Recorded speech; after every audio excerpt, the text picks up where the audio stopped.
With over 2,600 games in the Steam Next Festival, it's easy to get lost in the sea of upcoming releases, but don't worry, I've done the hard work for you. In this video, I'm narrowing it down to the top 100 most exciting demos that you need to check out, from hidden gems to big upcoming releases. Save time and dive straight into the best the festival has to offer, beginning with AI Limit, one of the most promising entries in the Souls-like genre, and is a very pretty looking title set in a sci-fi post-apocalypse, which is under the PlayStation China Hero project, so maybe it's not so much of an indie game, but still it looks pretty awesome. The last city of mankind is named Heavenswell, but this is post the fall of civilization, where a mysterious substance known as the Mud has spread across the world, which caused monsters to emerge. You play as a humanoid but not human character known as a Blader,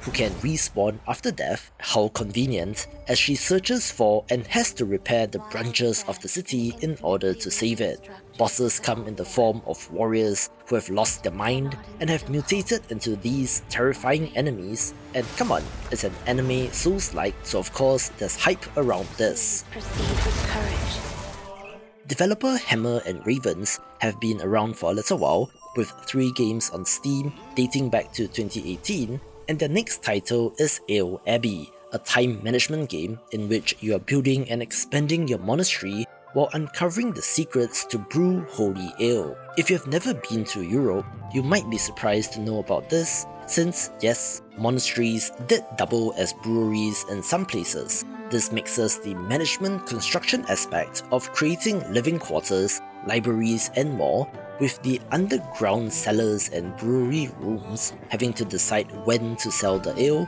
or to store and age it for higher value down the line, having a vibrant pixel art style and a good amount of hype.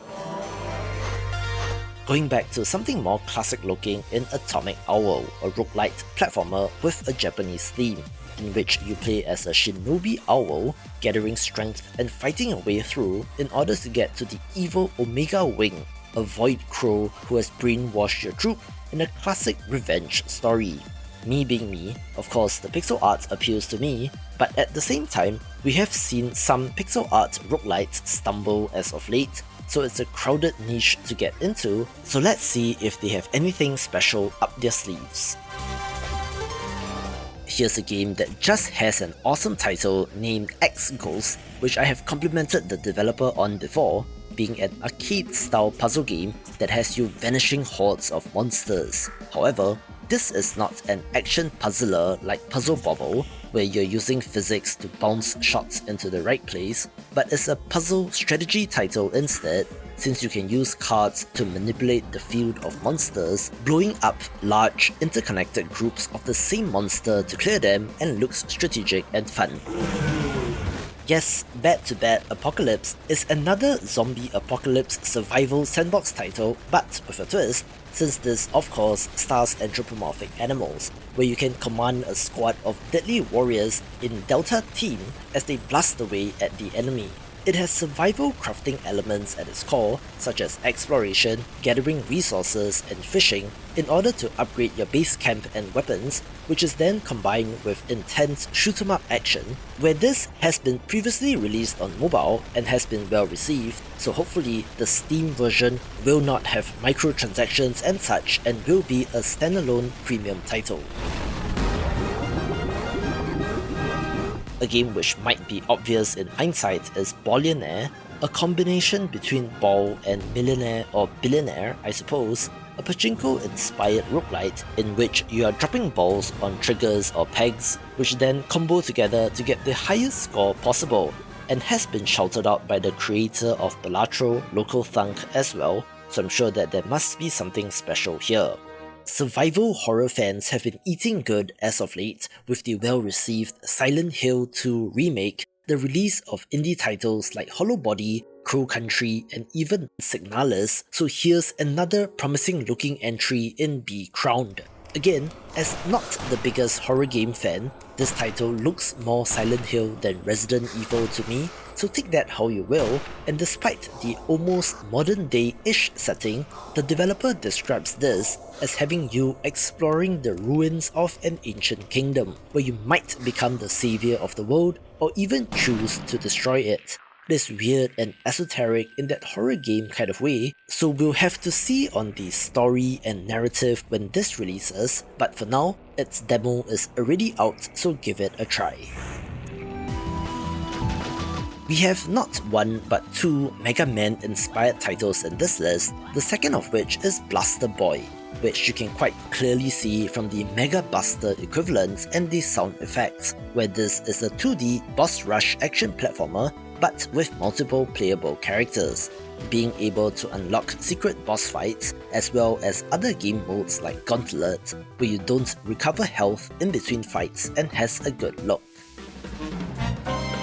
Here's another game which is all art style, since Button Man is pretty much a comic book made into a video game, down to the dithering on the background and objects to give them that classic look. Set in a fictional version of Nova Scotia during Prohibition, you play as the henchman to a local kingpin whose life is turned upside down when your boss is murdered, so it is up to you to figure out who did it and to protect the town from what's coming. It mixes adventure exploration, where you walk around the town and talk to the locals, with beat-em-up action, also having a reputation and mental health system and looks pretty unique. An adorable looking live sim title is Call of Boba, where I don't know about where you're at, but we call it bubble tea here in Singapore. Let me know in the comments what it is in your country, but back to the game. You took over a failing shop and have to try to do your best to make it a success, having a drink creating minigame as well as restaurant management, since you have to lay out tables, chairs and more, and to serve customers on time. You can walk around town and make friends with the anthropomorphic animals, also having farming elements as well as a combat portion, where you are delving into dungeons in search of new ingredients, looking kind of like Stardew Valley but with cute animals, so of course I'm down for this. And as a side note, I love the developer's name, which I'm assuming is pronounced tomatoes, which is very clever as well.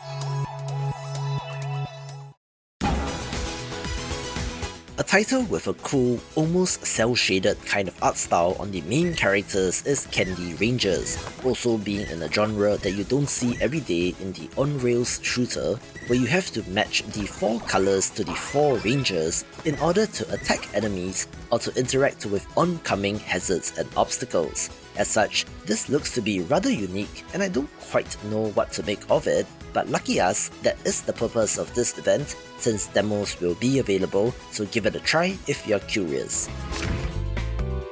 A title from Singaporean indie developer Yong Just Yong is named Cats and Dice, a game inspired by Balatro of course, but with fortune cats and dice instead. You are still attempting to play quote-unquote poker hands in this game through the rolling of dice, such as getting 6 of a kind, with the cats adding various modifiers to boost your score, and who knows, might be the next big hit. One of my most anticipated titles is Chrono Sword, a 2D pixel art Souls-like action-adventure RPG with a time travel mechanic, where our heroine has to travel between the past and future to find out more about the destruction of the world. I have been banging on and on about this game at least since 2021, so to see it in the Steam Next Festival is encouraging, since that is another step closer to release. This looks to be a little bit like Bloodborne meets Hyper Light Drifter, with the whole city gone mad kind of grimdark gothic vibe, where the time travel aspect is interesting, since past choices can change the future, but also actions in the future can create paradoxes which will affect the past. I'm not sure how that will work in terms of progressing the story and how open-ended this will be, so we'll get a taste of it next week. Wake up, sleeper. Citizen Sleeper 2 Starward Vector is the sequel to a hit RPG that takes inspiration from tabletop experiences, so dice rolling and slotting them into spaces to get the desired outcome, where in this sequel, you play as an escaped android with a malfunctioning body and a price on your head, having to assemble a crew to try and escape instead of being set on a lawless space station. But if the first game is any indication, this should be an absolute banger. Another interesting looking strategy roguelite title is ColdRidge, which is set in the mystical Wild West, so exploring is key as you make your way across cursed terrain. It's like the exploration part of the early game of Civilization, since you are venturing into the unknown, mapping out resource deposits for the guild, and seems to have a push your luck mechanic depending on which contract you decide to take on. As such, a prospecting and exploration focused roguelite is not something you see every day, so if curious, do give this a try. The auto-battler as a genre has persisted as a concept even past the heyday of auto chess, Dota Underlords and teamfight tactics, where, side note, League people, how is TFT doing? I genuinely have no idea since Riot is off in their own ecosystem and would love an update, so let me know in the comments. But back to Commander Quest, a roguelite deck builder in which you are summoning units from your deck and placing them onto the battlefield, conveniently separated into distinct lanes, after which they will automatically move forward and attack the enemy. As compared to other auto-battlers, this is not a one-round game where you draft and place the entire army on the battlefield and hit the go button, but rather you have multiple turns limited by the energy in terms of which units to summon or ability to use, all with an awesome presentation of tiny units on the battlefield and looks very promising. You're not here to slay monsters, you have a drive to express yourself. So, you set up your own cozy little shop in a back alley. From the developer of Death and Taxes comes Craft Fantasy Merchant Simulator, the self-styled RPG merchant sim with actual crafting. Yes, you are essentially running a shop that can customize items and equipment for the locals, but allows you to explore your creativity by manually placing parts into the template and even painting them, handcrafting every piece as compared to hitting buttons in the menu. As such, there is a tactile feel to this game and layers on the NPC interaction found in games like Valhalla, since you will get to know these characters, befriend or even romance them, and looks cozy. Creatures of War is a side-scrolling action platformer with survival horror elements, where you come face to face with primal terrors, including dinosaurs and prehistoric creatures. Your mission? Find and extract the missing members of Delta Squad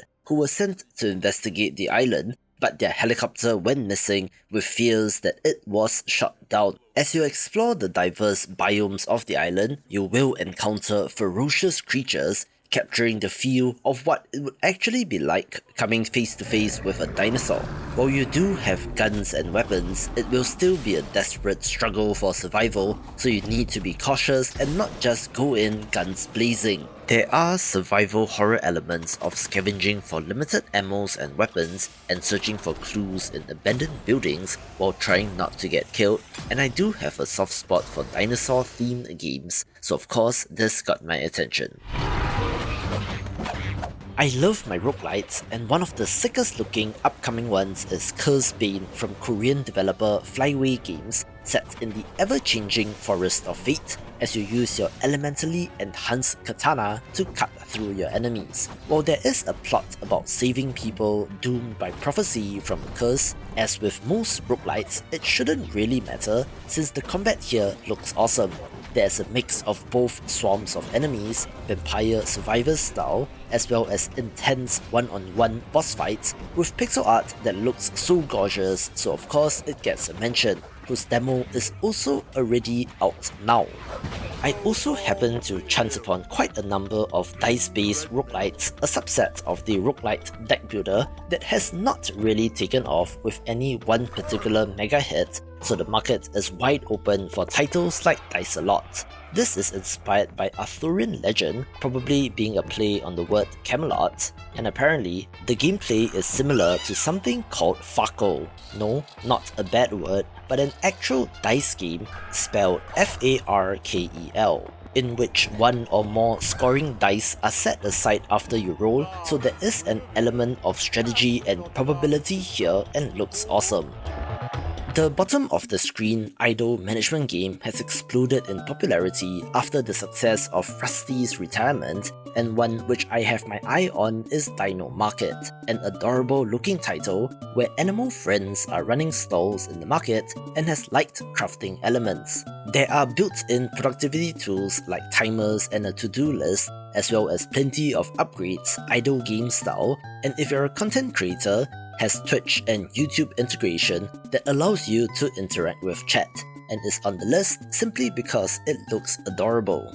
I always enjoyed the art of developer One Shark of being cartoony and having an almost rubber hose style of animation, and they are back with Dolls of Insanity Reopened, a roguelite deck builder that is somewhere between a remake and a sequel to a title from 2022. Completely overhauling and revamping game mechanics, adding over 100 new cards and synergies, a new equipment system, a new dice system, new enemies, controller support, quality of life improvements, and so much more. Where if you bought and owned the first game, you will automatically get this version as well in a very consumer-friendly move, but if you're curious about what is new, do give the demo a go. Another title that fans of the channel will be familiar with is Dunjungle, a game which I have featured in the past during events like my summer showcase, where this pixel art roguelike platformer allows you to play as a monkey, so of course I'm in. Now technically, other than the animations, I don't think being a monkey will have that much of an effect on the gameplay as compared to if the character was a human or something, but it's a cool choice of character and fits in nicely with the world that they have created, with it releasing very soon in October 2024.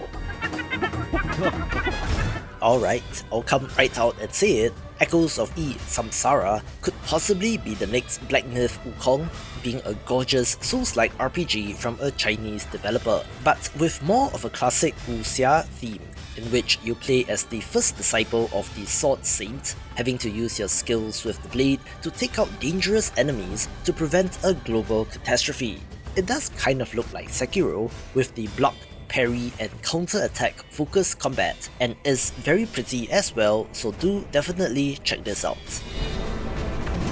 I swear that the music used in this trailer for Flora and Fang, Guardians of the Vampire Garden, is some form of altered Mario music. Head on over to the Steam page to hear it properly, where it is not exactly copyright infringing, I think, but is still an interesting choice. This is an arcade action platformer in which you are shooting at enemies to protect the single-screen pumpkin patch against giant insects and bosses, looking similar to titles like Super Crate Box and could be cool.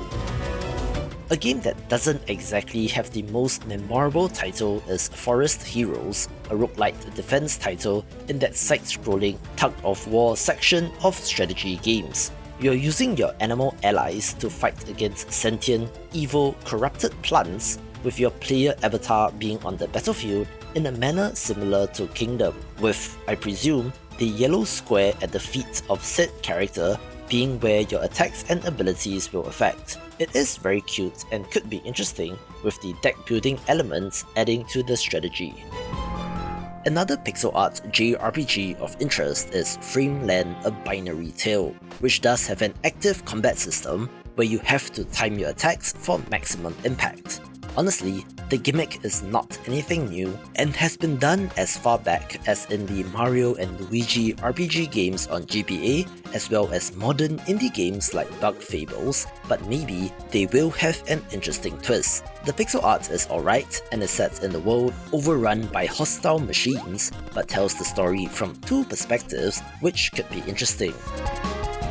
Just a short trailer here for Garden of Witches, a 3/4 view action roguelite with a cute art style in which the witches need to throw a tea party, but the garden is overrun with dangerous monsters, coming to us from a Korean developer and looks nice.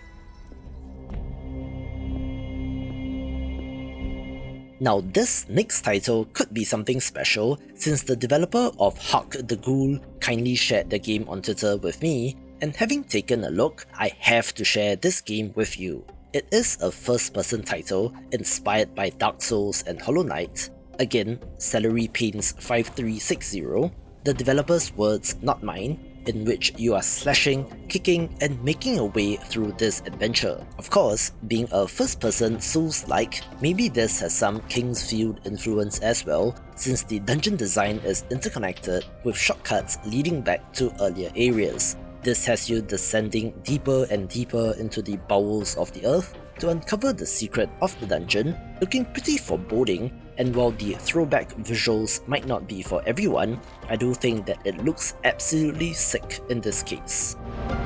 I was confused for just a second here when I saw this next title, since developer Cracked Shell has two similarly named series in Hammerwatch and Heroes of Hammerwatch, the former being action-adventure RPGs and the latter being roguelite versions of that, where Hammerwatch II just released last year, but we are talking about Heroes of Hammerwatch II in this case. Similarly, this is a gorgeous pixel art title with a meta progression layer in the form of a town to build up, where you can then get upgrades to adventure in the ever-changing Dark Citadel, where I remember this being better in co-op, so grab a couple of friends to give it a go.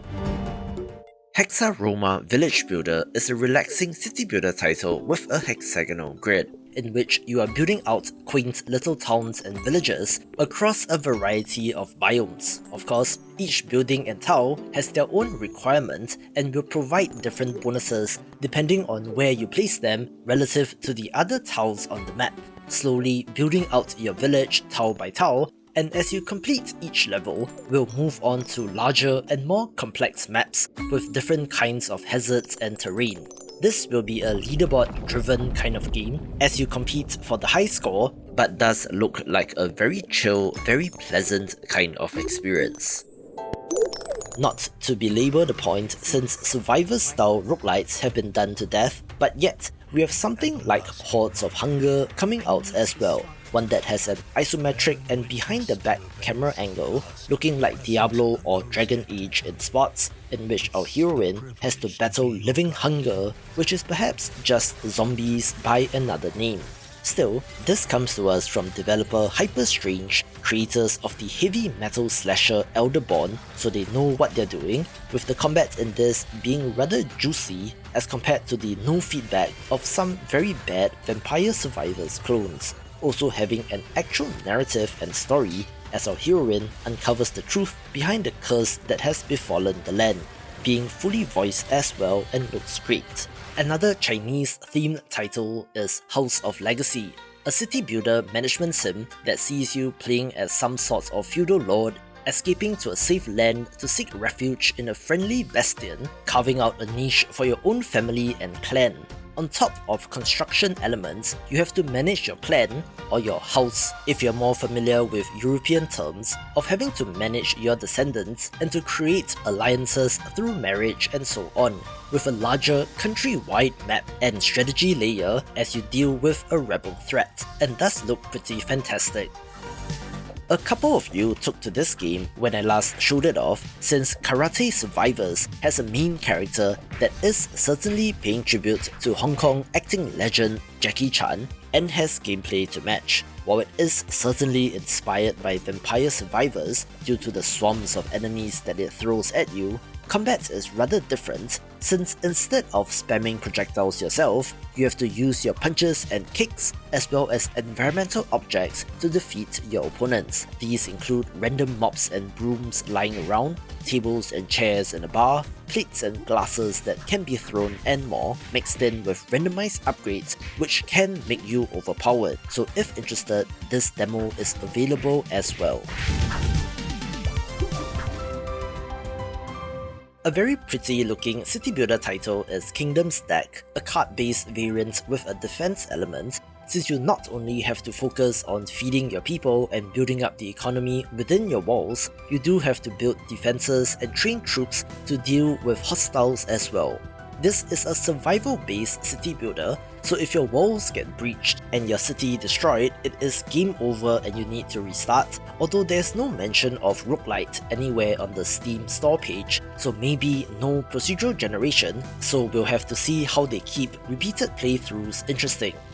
One of the most awesome looking titles is KLETKA, KLETKA, having been described as Eastern European Lethal Company, being a co-op horror title about descending in an elevator that is trying to eat you. So how's that for motivation? Where you're exploring to get things to feed the elevator and looks awesome, where I applaud the use of 4:3 resolution in this case. We also have the cheekily named Nights in Tight Spaces, which is the follow-up to Fights in Tight Spaces, where can you imagine how many possible variations that this developer can make in the future? Crimes in tight spaces, brides in tight spaces, bites in tight spaces, and so on. But for now, this is similar to their earlier game in being a grid-based, turn-based tactical roguelite with cards. The twist here is that you are now controlling a party of 3 characters, so a little similar to Into the Breach, being able to use complementary abilities to most effectively kill your enemies, having an awesome art style as well, with this demo also being available right now. We also have a hotly anticipated sequel of sorts in Lonely Mountains Snow Riders, the follow-up to Lonely Mountains Downhill, which was a downhill mountain biking game that was pretty neat. The objective in the previous game, and I suppose this one as well, is to make it down the mountain as quickly as possible while avoiding crashing. But the cool thing about how the levels are constructed is that if you are good enough, you can find and use shortcuts to your advantage. This game is of course skiing instead of mountain biking, but is similar in concept, with their signature low poly look making a return and looks pretty nice. There is also multiplayer support and you can race your friends, but if I remember correctly, this should be more of a time trial kind of game, with you competing against the clock and the mountain itself. Lost But Found is a cartoony and very cute looking hidden object game, but one that is more than just that, adding in a job simulation aspect. You are in charge of the Lost and Found department at the airport, having to manage customer requests in a timely fashion, being able to purchase upgrades to get more efficient with an adorable presentation, and goes to show that developers can innovate even in well-trodden genres. Hot off the presses is Lovish, an 8-bit action platformer that tells the classic tale of a hero having to save a princess from the clutches of the evil lord, where if the character design looks familiar, that is because it is from developer Labs Works, best known for Castle in the Darkness, as well as Astalon Tears of the Earth. However, this appears to be more linear, with smaller, self-contained rooms, with the twist being that you get random events after each room with potentially hundreds of different outcomes, where I simply love the art, which makes this a highlight. Again, let's ride the indie roller coaster back to a very different kind of game in this farming live sim action-adventure title named Luma Island. While at its core, you are doing your farming game stuff like building your encampment, growing crops, fishing, and crafting. This blends that in with action-adventure style combat where you are exploring ancient temples and spider caves in search of treasure. The developers talk about having 7 unique in-depth professions, each with their own progression path, and with up to 4-player co-op. I'm sure that you and your friends can help each other out depending on which you pick. As such, this does remind me of Fantasy Life on the 3DS with the added things to do, and should be for fans of games like Core Keeper, and boy, this game sure does look pretty, doesn't it? And it releases soon after the festival as well. Another game that I think will be huge is the 2.5D Souls-like Metroidvania Mandragora, primarily because of its art style and how it looks, but also since there is an appetite for a game like this. Think Salt and Sanctuary, for example. The good news is that its demo is available right now, so you can get a feel for yourself, and do look forward to the release as well. I just received a press release from the publisher of Metal Bringer, and it is of note since this is from the same developer as that of Samurai Bringer, but of course sci-fi with Max instead of feudal Japan, both being action roguelite titles that throw a bunch of enemies at you. While it might look like it was inspired by Vampire Survivors, Samurai Bringer had more in common with the Musou or Dynasty Warriors style of game, but in this, the gimmick is that the mechs that you pilot are fully customizable, awesome boss designs and a fantastic art style whose demo is live so you can play it right now. An interesting looking automation colony sim title is Microtopia, where if you look closely, this is actually a colony of robotic ants which you are giving commands to. You play as the omniscient hive mind for the colony, having to get the worker ants to gather resources, guiding them with pheromone trails, all as you optimize supply chains in order to feed your queen and expand the colony. Instead of conveyor belts, you will need to master logic gates and sensors instead, also having a tech tree to progress up, as well as the ability to spawn new queens to be sent to new areas to begin the cycle anew, with the complex interconnected simulated ecosystem being one of the main draws. A fun looking title is MIGLORN, where I still don't have a name for this kind of art style of pixel art, but with extra thick borders that does give it a great look. So let me know in the comments if you know what this is, where this is a defense real-time strategy title where you build in the day and fight enemies at night, having procedural generation of the world when you fail, which is where the roguelite part comes in. Mini City Mayhem is a self-described chaos-filled city builder that gives you the task of building as quickly as possible. Yes, it goes in the opposite direction of those relaxing city builder titles by adding a time pressure to everything, and has an interesting construction system as well, since you need to lay the foundation of your city brick by brick in a manner similar to Lego. There is a method to the madness, since buildings need to be connected in a thoughtful way, such as residences to companies and even public services, with some levels based on real-world locations like London, Tokyo or Hong Kong, in addition to fantasy ones and zigs where others have zagged.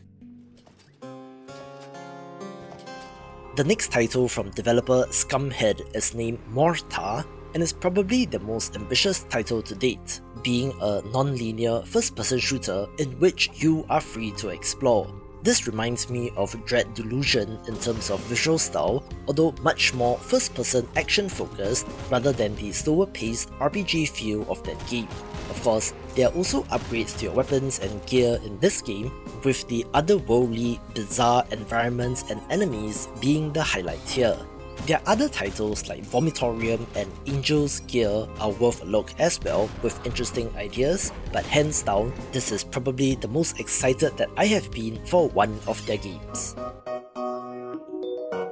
Developer Odin Cat is based out of Japan and have made interesting titles such as Fishing Paradiso and Max Monster, where I expected Mousebusters to be a similar kind of turn-based RPG, but apparently this has much more variety in gameplay. You play as a mouse living in a cursed building, having to bust ghosts in order to save the tenants. The one gameplay clip in this trailer shows off side-scrolling defense-style action, with the rest of the game being more JRPG-style walking and talking, and does seem to have survival horror-style puzzles and exploration as well, despite the cute pixel art, where things really do take a dark turn in this trailer and will be for fans of the genre.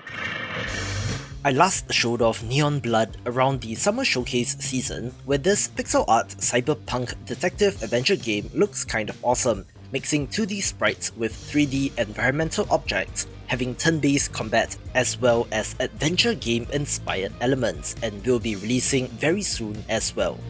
If you love roguelites, None Shall Intrude will be one to try, since it switches roles and allows you to be a powerful raid boss instead of heroes trying to take it down, in which you are using an array of abilities to take on a party of heroes. As compared to more classic deck builders like Slay the Spire, you are facing off against a much larger number of enemies and thus have leveling and customization options for the boss. The current demo only shows off a dragon, so I don't know if there will be any other playable bosses, but it's a neat inversion that is worth checking out. Onikura is a 2D pixel art boss rush action title with a Japanese theme, in which you play as a Kenshin looking guy and battle some powerful demons known as Oni. You have to master the parry as well as special charge attacks, being able to heal in a manner similar to Hollow Knight, and thus have permanent upgrades and special talismans to equip, and sure looks like a challenge. A neat looking action-adventure RPG with roguelite elements is Other Lights, one that has intriguing world building, being set in a sunless world where humanity has congregated around sources of light, with wastelands of darkness in between known as the Abysses. Your character is attempting to gain access to something known as a solar shard, which will provide light, but of course is guarded by a powerful enemy, having to battle and level up to get stronger in order to do so. There are a variety of heroes to unlock, and also co-op support, looking potentially fun with friends. A game which is new to the channel is Overthrown, and while it might not look like it, this is a city building game for up to 6 players, but of course where you have a player avatar and can battle in real time. It is a bit cartoony and comedic since you can carry entire trees and buildings, but all the combat and special abilities is in service of building out the town, having to keep the citizens happy as the main goal. Pairs and Perils self-describes as the memory game roguelike, which is framed as a dungeon crawler in which you have to match cards to do everything from attacking enemies to avoiding traps and even to shop for relics. You have to pair the hero with their corresponding weapon and have to avoid traps, since that not only injures you but also ends your turn. Of course, you can augment your build with relics as well as consumable items to be used at strategic times, with enemies and bosses having special abilities that alter the game and is a fresh twist on the idea. Phantom Breaker Battlegrounds Ultimate is a remaster of a game originally released on the Xbox 360 in 2013 and will be coming to PC and all modern platforms in 2025. This is a very anime beat-em up that has been well received, sporting gorgeous pixel art and co-op support, even having cross-platform online play. The arcade mode allows you to play as enemy characters and should be fun, so if you love the genre, give this a try. From the developer of the turn-based RPG Aria Chronicle comes Project Tachyon, a run-and-gun roguelite platformer with Japanese voice acting that seems pretty good, in which our heroine has to travel through time to prevent the rise of artificial intelligence. Sound familiar? This conveniently provides the basis for the roguelite structure, and I appreciate when developers bother to explain why the main character can die and respawn run after run, where our heroine is the only one that can retain memories, but will slowly come to uncover the hidden past, traumas, and personality traits of the different NPCs. While largely range combat focused, you do have access to melee weapons as well, and has a gene mutation system as their perks equivalent, looking pretty well made, so give it a try.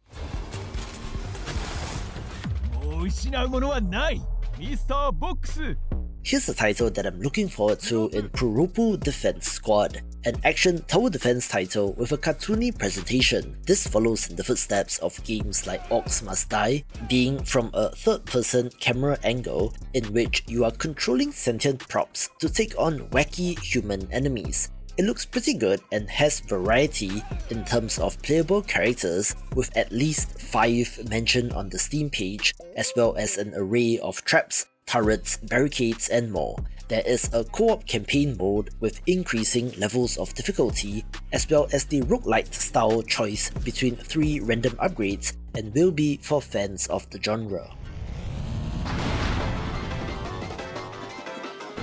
The developer of Redline Crooks reached out, and I thought that it was interesting, being a roguelite combat racer in which you are driving a car, destroying cops, the walls, and maybe even yourself in a desperate attempt at freedom. Car combat titles are not my thing, but this has an almost racing game style to the road and lanes here, so I wonder how that fits into the gameplay, since enemies appear to be coming from all sides, so the best way to find out is to try the demo.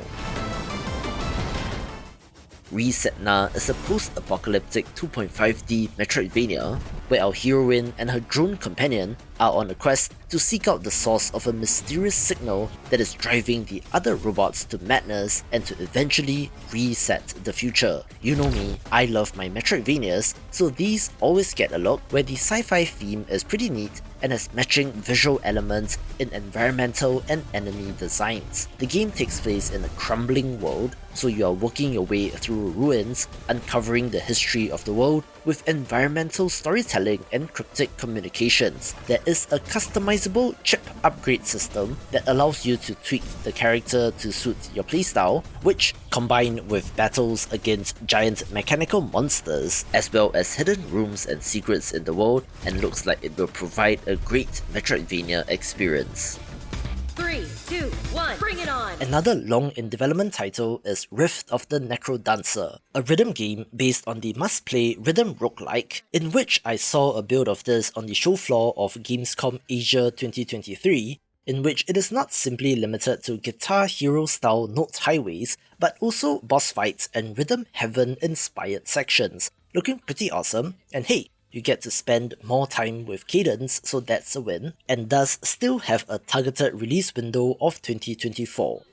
A game that has the potential to be huge is Rivals of Aether II, the indie platform fighter that is the sequel to a must-play, and is one of the rare indie fighting games that have garnered enough of an audience to be a little juggernaut of its own. While the art style did switch from pixel art to 2.5D, I'm sure that they have their reasons for doing so, featuring many returning characters as well as some new ones. In terms of monetization, they have promised that every character added to the game will be free, and are hoping to monetize on cosmetics, with the base game not being free to play, and is one of the friendliest models for fighting games that I have seen. There will also be an engaging and living world due to post-launch updates, special events and new modes, and most interestingly, was picked up by publisher Off-Brand Games, whose face is streamer Ludwig, and as ex-Blizzard indie developer Thor from Pirate Software as its director of strategy, two creators with absolutely massive followings,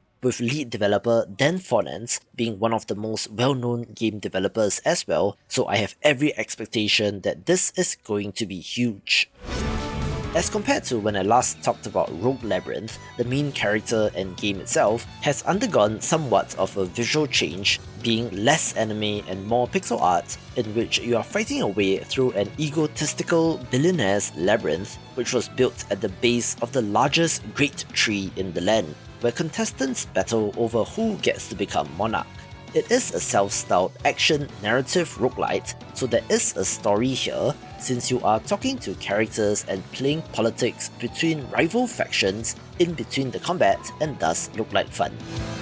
I've had my eye on this next title, which has been in development for quite a long time, where I'm not sure if it ran into any trouble during development, but the delays seem concerning, where I believe Rose and Locket has also subtly changed its description from Metroidvania to action platformer, in a move that mirrors that of Flynn, Son of Crimson. This new trailer shows off some side-scrolling shoot-'em-up action which was not previously seen, so it could very well be more linear, but it still remains a gorgeous title, and apparently the developers will reveal more news about the release after the festival.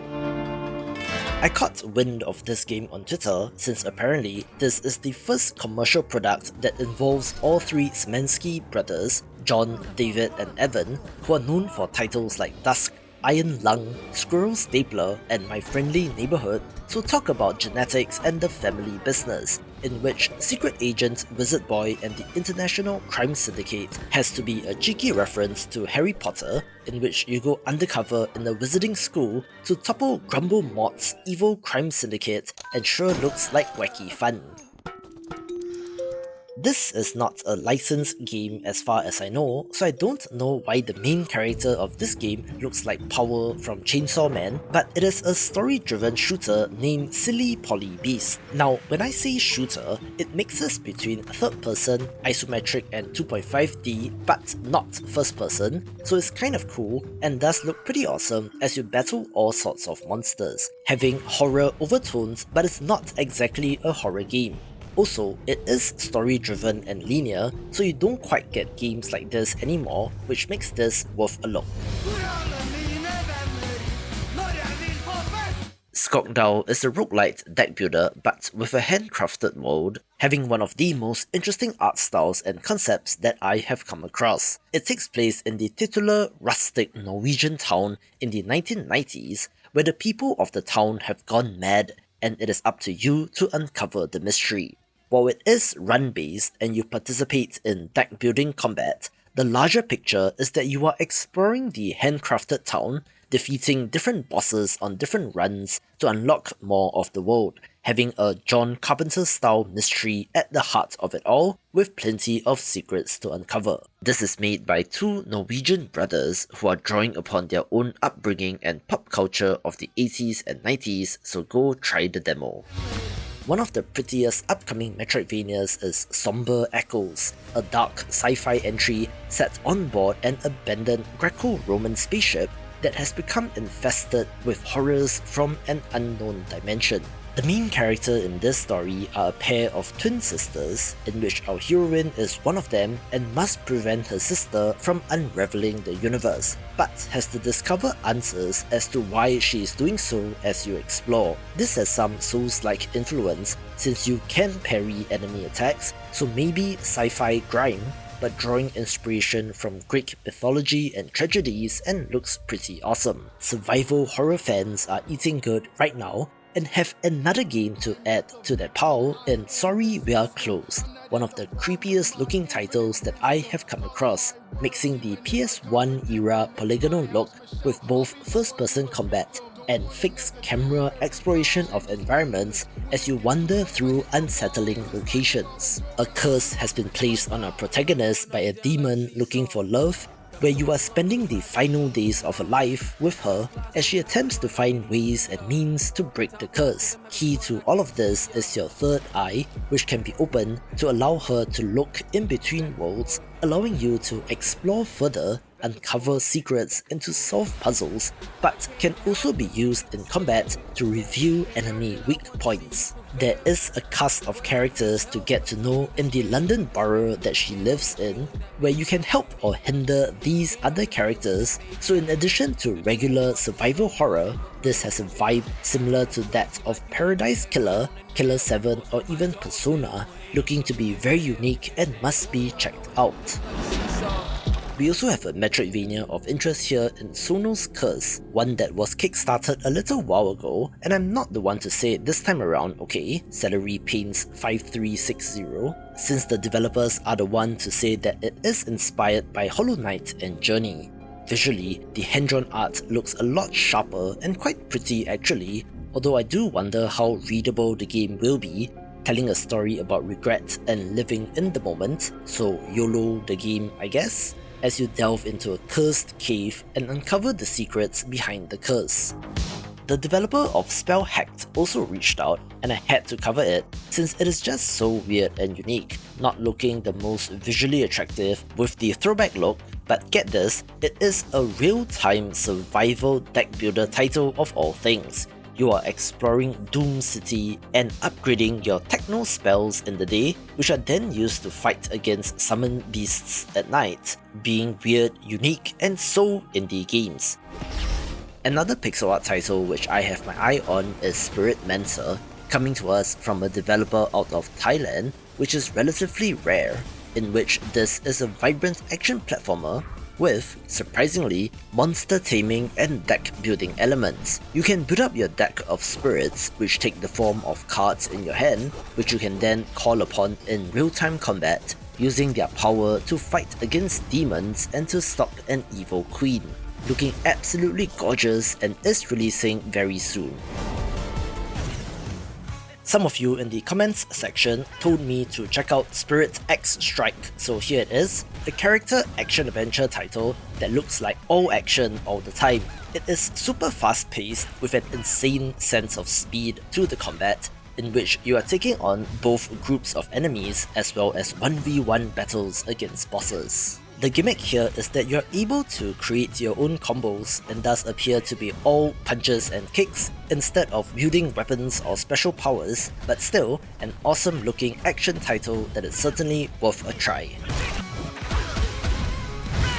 JRPG fans, this might be of interest, since Splintered is a throwback title with 8-bit visuals going back to the early Final Fantasy and Dragon Warrior games, but does have its own twist. The king is dead in a legendary artifact stolen by the enemy, so as the son of a legendary knight, it is up to you to get revenge. But defeating the villain is only one part of the story. You see, the villain, when defeated, will splinter and randomize the world layout and roll back time, so you need to complete the quest once again, but with your equipment misplaced and enemies now having new and random traits and abilities. As such, this provides variety while not exactly being a roguelite despite procedural generation, although there is such a permadeath mode, but for fans of the classic genre, do check this out.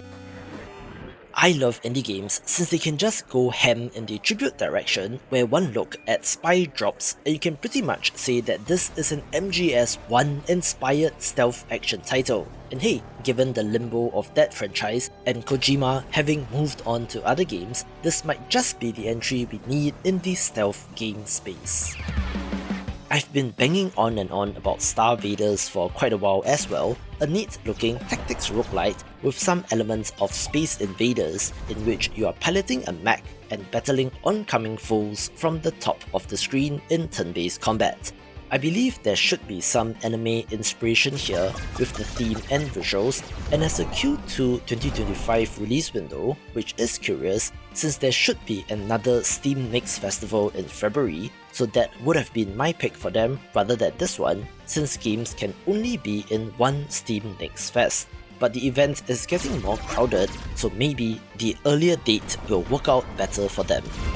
Speaking of Steam, how about Steampunks, a 2D hand-drawn run-and-gun action platformer that takes inspiration from Mega Man X, but does kind of look like Metal Slug or Contra to me. You play as one of the elite enforcers of the mayor, sent to take on the Bowler Gang in order to save the city from destruction, having a cool steampunk setting, and thus layer on additional systems like crafting alchemy shells for your weapon. The developers also talk about some Metroidvania inspiration, but don't exactly say that it's a Metroidvania, so I have put it in the action platformer category for now.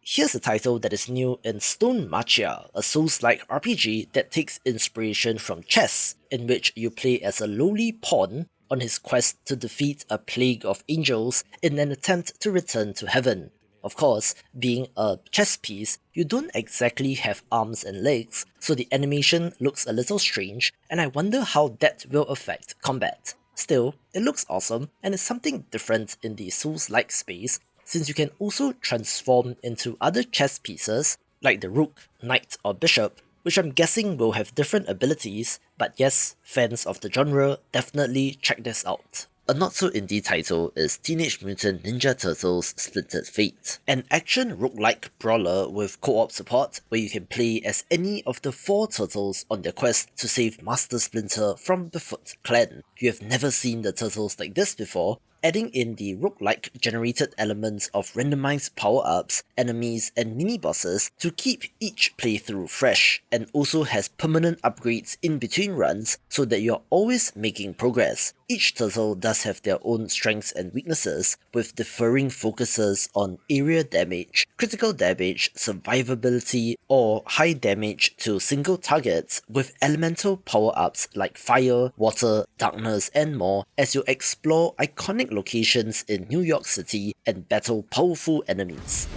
I was a bit confused when Crema, the developer of the hit monster taming RPG Temtem, announced Temtem Swarm, a vampire survivor's clone for lack of a better term, and that was after the release of Potato, Halls of Torment, and more, so it seemed out of character, but apparently their community and others are proving me wrong, with strong interest in the game, and this looks pretty polished as well. In Survivor's roguelite style, the game spams enemies at you, but since you can choose from different playable Tems, which can then evolve to become stronger, and also has co-op support, this looks to be a hit, and I can see the appeal since I love monster taming games myself.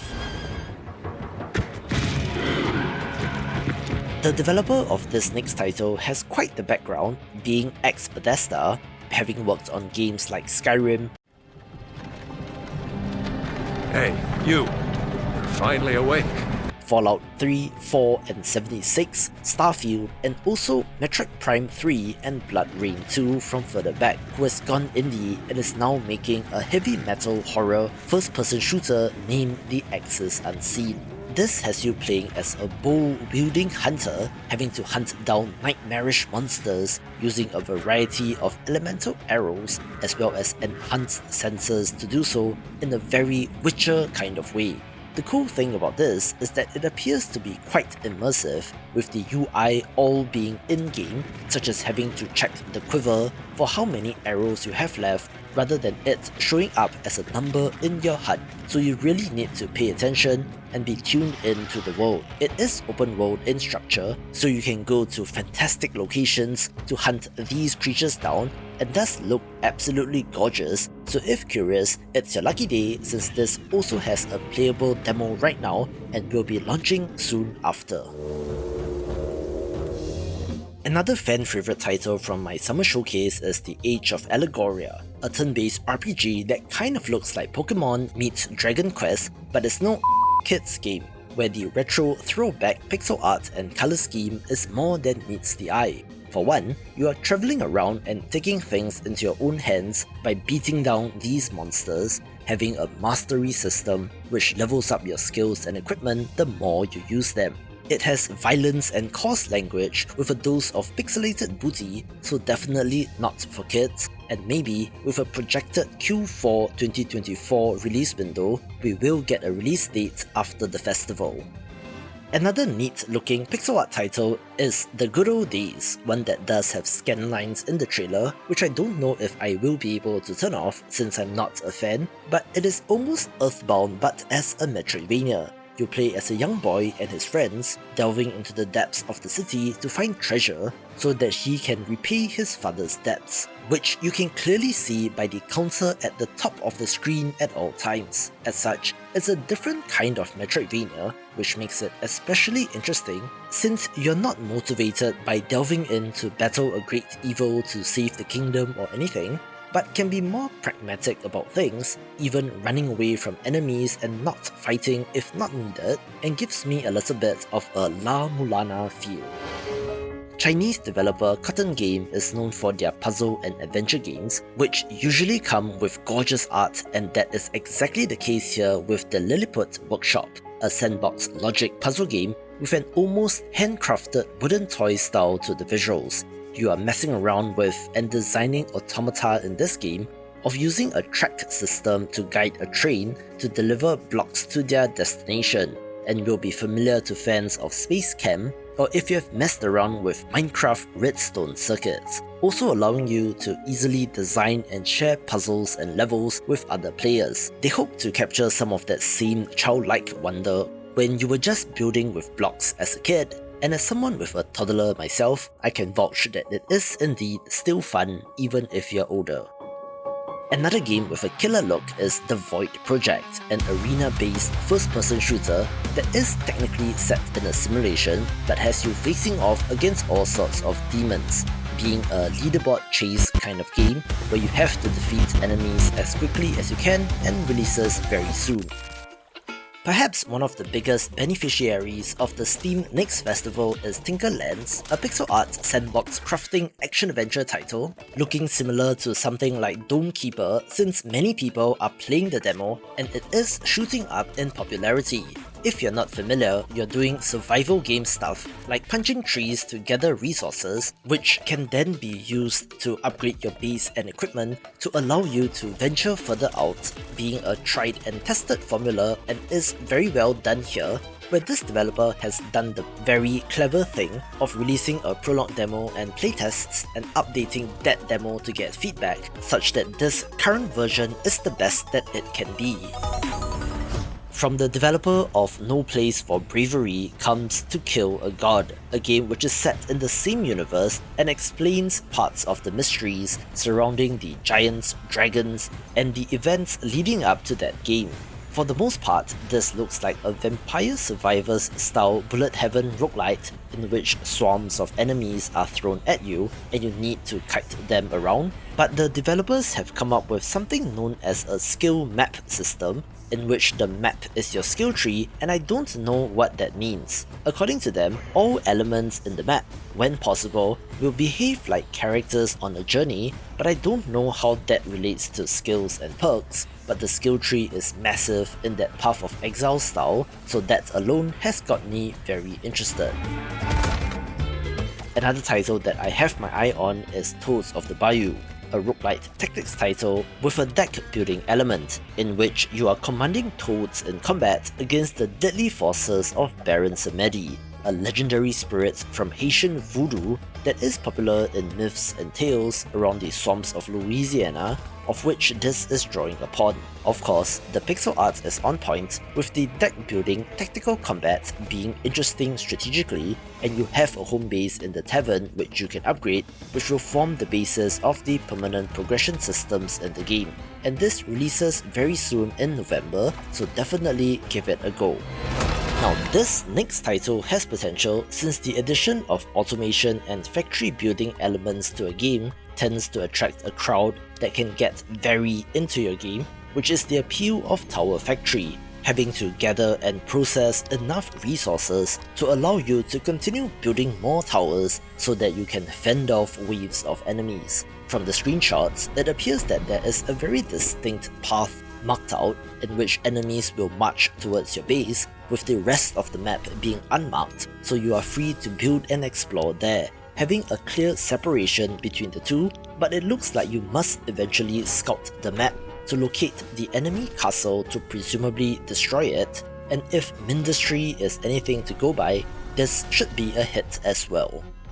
One look at Tower of Kalimmonvo, and yes, millennial gamers will know exactly what they are going for, since this is pretty much Diablo 1 in all but name, the classic must-play action RPG that spoiled many a mouse in the 1990s. I played Diablo 1 when I was probably not supposed to, since I was under the recommended age rating, but it was pretty pixelated and wasn't all that terrifying, although the butcher's introduction of fresh meat still sits with me to this day. Now, given that the Diablo franchise in 4, as well as modern equivalents like Path of Exile 2, are moving in the high-fidelity graphics direction, it was only a matter of time that indie developers zigged and went the other way. You will notice a more deliberate pace to the combat, since it slows things down and doesn't spam you with the same number of enemies, so whether you're looking for the nostalgia hit like me, or have not played the original and want something different,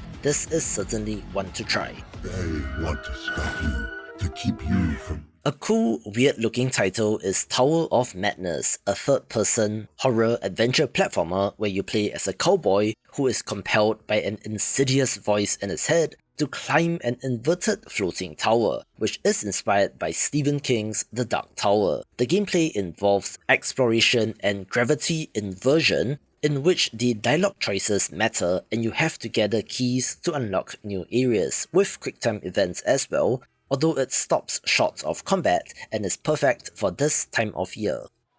A highly anticipated title also gets a new demo along with confirmation that its early access release is soon, where in Trash Goblin, you play as the titular character, chipping away and cleaning junk to uncover the hidden treasure beneath, upcycling them so that you can sell the processed item to customers. There will of course be plenty of upgrades as you upgrade the shop, get better tools and expand your business to new areas of the town, looking like it's a game for tinkerers. This is a very simulation game in nature, but with perhaps more of a tactile feel to the gameplay since you are manually using the tools to clean the junk and looks pretty good, so if curious, definitely give this a go. Another title which kind of came out of nowhere is Unreal 2 Back on Track, the follow-up to a game which released in 2020, being a co-op multiplayer title in which you and your friends are working together to build a track for the train while it is moving so that it does not come off the rails. The voxel art looks much improved and will come with permanent upgrades for characters, and given how popular that first game is with over 12,000 Steam reviews, this will be of interest, but definitely play with friends. Shoot view tracks, right?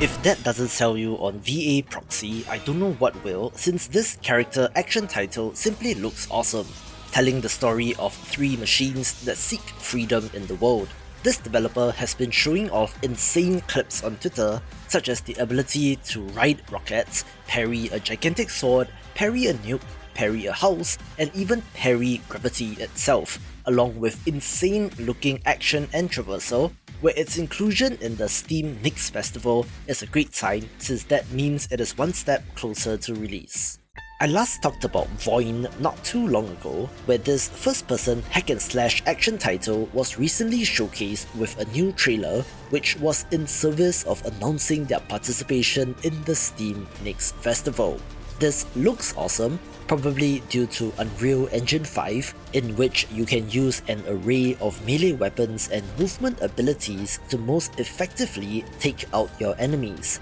This has an open world structure, so you are free to roam and explore, with trailers showing off the ability to platform and dash your way up steep castle walls, and then to leap down and pounce on your enemies. So the combat and action here definitely looks like a highlight, since you're able to use primordial elements as well. You do have a hub area to return to, which is where you upgrade your skills, also having challenging boss fights, and should be a great game.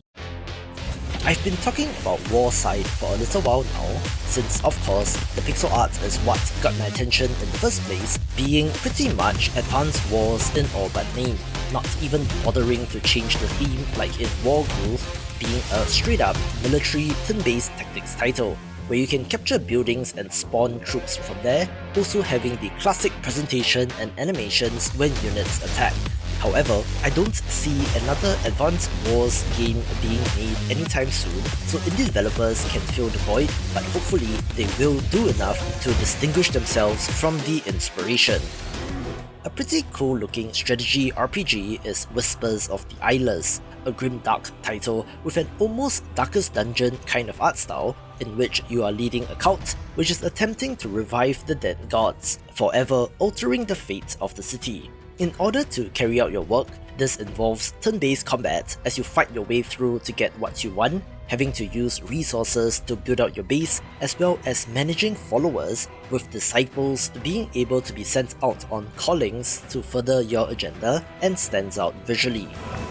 A game which has been in development for quite a while is Wild Woods, so it's good to see some new footage of it, being Escort Mission the game, but don't run away just yet, since this is a 4-player co-op action-adventure title in which 4 adorable cats must protect their wagon moving through a dangerous forest. There is a day-night cycle of 2 phases, resource gathering and then combat against bandits, with the local multiplayer twist being interesting since it takes the Overcooked idea and expands on it a little, and looks pretty nice, making it one to try.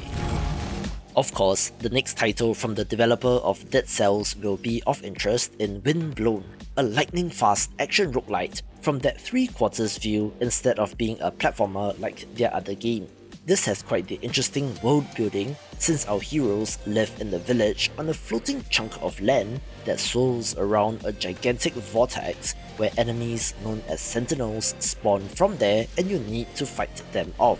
The initial review trailer showed the heroes getting brutally murdered by these sentinels,